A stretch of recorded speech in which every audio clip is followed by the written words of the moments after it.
contract the money supply.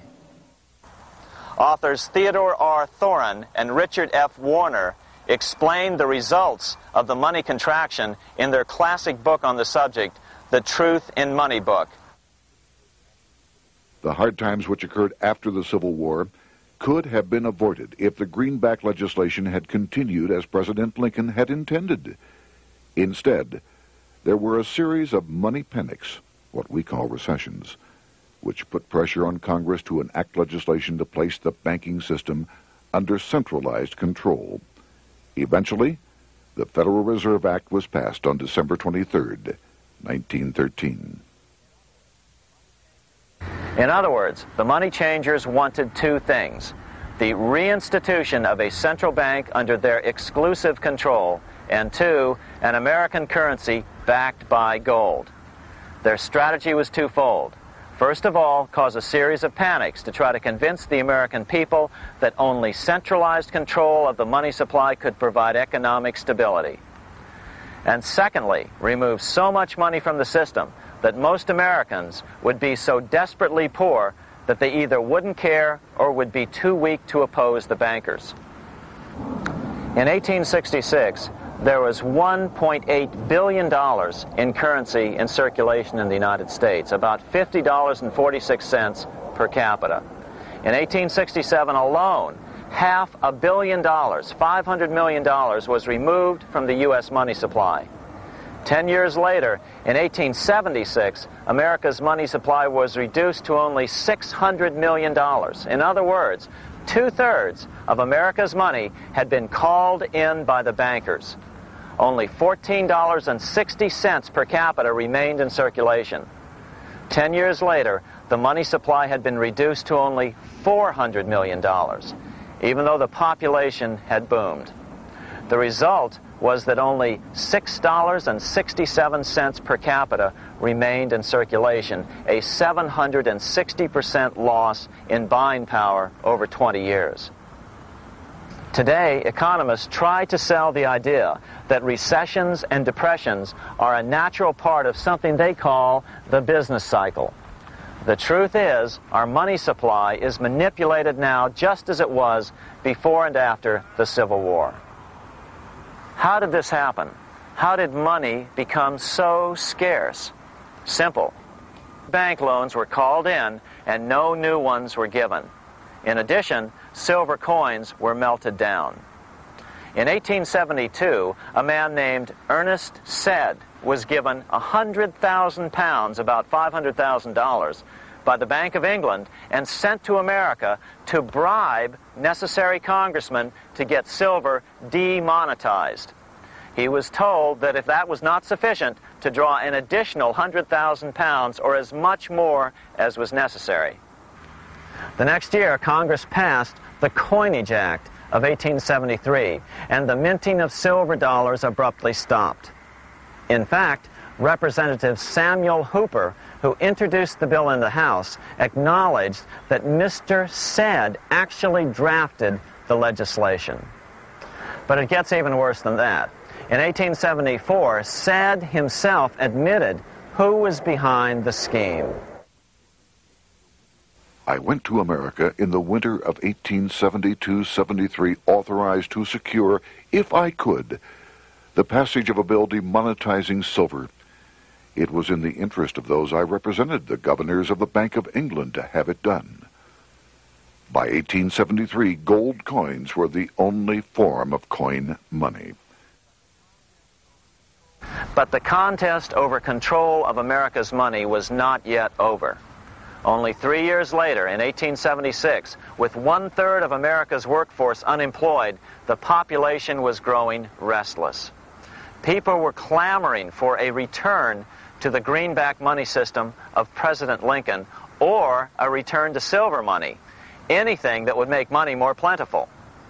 That year, Congress created the United States Silver Commission to study the problem. Their report clearly blamed the monetary contraction on the national bankers. The report is interesting because it compares the deliberate money contraction by the national bankers after the Civil War to the fall of the Roman Empire. The disaster of the Dark Ages was caused by decreasing money and falling prices. Without money, civilization could not have had a beginning, and with a diminishing supply, it must languish, and unless relieved, finally perish. At the Christian era, the metallic money of the Roman Empire amounted to $1,800,000,000.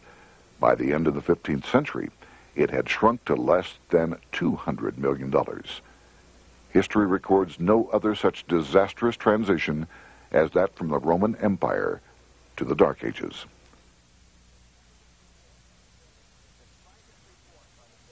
Despite this report by the Silver Commission, Congress took no action. The next year, 1877, riots broke out from Pittsburgh to Chicago. The torches of starving vandals lit up the sky. The bankers huddled to decide what to do. They decided to hang on. Now that they were back in control to a certain extent, they were not about to give it up. At the meeting of the American Bankers Association that year, they urged their membership to do everything in their power to put down the notion of a return to greenbacks. The ABA Secretary, James Buell, authored a letter to the members which blatantly called on the banks to subvert not only Congress, but the press. It is advisable to do all in your power to sustain such prominent daily and weekly newspapers, especially the agricultural and religious press, as will oppose the greenback issue of paper money, and that you will also withhold patronage from all applicants who are not willing to oppose the government issue of money. To repeal the act creating banknotes or to restore to circulation the government issue of money will be to provide the people with money and will therefore seriously affect our individual profits as bankers and lenders. See your congressman at once and engage him to support our interest that we may control legislation. As political pressure mounted in Congress for change, the press tried to turn the American people away from the truth. The New York Tribune put it this way on January 10th, 1878. "The capital of the country is organized at last, and we will see whether Congress will dare to fly in its face." But it didn't work entirely. On February 28, 1878, Congress passed the Sherman Law, allowing the minting of a limited number of silver dollars, ending the 5-year hiatus. This did not end gold backing of the currency, however, nor did it completely free silver. Previous to 1873, anyone who brought silver to the U.S. Mint could have it struck into silver dollars free of charge. No longer. But at least some money began to flow back into the economy again. With no further threat to their control, the bankers loosened up on loans, and the post-Civil War depression was finally ended. 3 years later, the American people elected Republican James Garfield president. Garfield understood how the economy was being manipulated. As a congressman, he had been chairman of the Appropriations Committee and was a member of Banking and Currency. After his inauguration, he slammed the money changers publicly in 1881. Whoever controls the volume of money in any country is absolute master of all industry and commerce.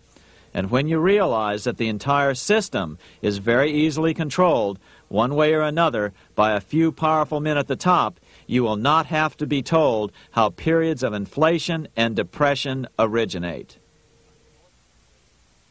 Unfortunately, within a few weeks of making this statement, on July 2nd of 1881, President Garfield was assassinated.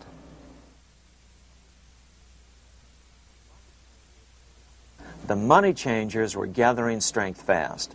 They began a periodic fleecing of the flock, as they called it, by creating economic booms followed by further depressions so they could buy up thousands of homes and farms for pennies on the dollar.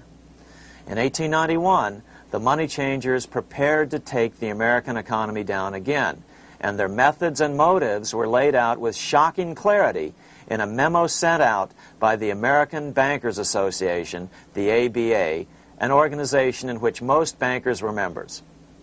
Notice that this memo called for bankers to create a depression on a certain date 3 years in the future. According to the congressional record, here's how it read in part. On September 1st, 1894, we will not renew our loans under any consideration. On September 1st, we will demand our money. We will foreclose and become mortgagees in possession. We can take 2/3 of the farms west of the Mississippi and thousands of them east of the Mississippi as well at our price. Then the farmers will become tenants, as in England. These depressions could be controlled because America was on the gold money standard. Since gold is scarce, it's one of the easiest commodities to manipulate. People wanted silver money legalized again so they could escape the stranglehold the money changers had on gold money. People wanted silver money reinstated, reversing Mr. Said's Act of 1873, by then called the Crime of '73. By 1896, the issue of more silver money had become the central issue in the presidential campaign. William Jennings Bryan, a senator from Nebraska, ran for president as a Democrat on the free silver issue. At the Democratic National Convention in Chicago, he made an emotional speech which won him the nomination, entitled Crown of Thorns and Cross of Gold. Though Bryan was only 36 years old at the time, this speech is widely regarded as the most famous oration ever made before a political convention. In the dramatic conclusion, Bryan said, "We will answer their demand for a gold standard by saying to them, you shall not press down upon the brow of labor this crown of thorns. You shall not crucify mankind upon a cross of gold." The bankers lavishly supported the Republican candidate, William McKinley, who favored the gold standard. The resulting contest was amongst the most fiercely contested presidential races in American history. Bryan made over 600 speeches in 27 states. The McKinley campaign got manufacturers and industrialists to inform their employees that if Bryan were elected, all factories and plants would close and there would be no work. The ruse succeeded. McKinley beat Bryan by a small margin. Bryan ran for president again in 1900 and in 1908, but fell short each time. During the 1912 Democratic Convention, Bryan was a powerful figure who helped Woodrow Wilson win the nomination. When Wilson became president, he appointed Bryan as Secretary of State, but Bryan soon became disenchanted with the Wilson administration. Bryan served only 2 years in the Wilson administration before resigning in 1915 over the highly suspicious sinking of the Lusitania, the event which was used to drive America into World War I.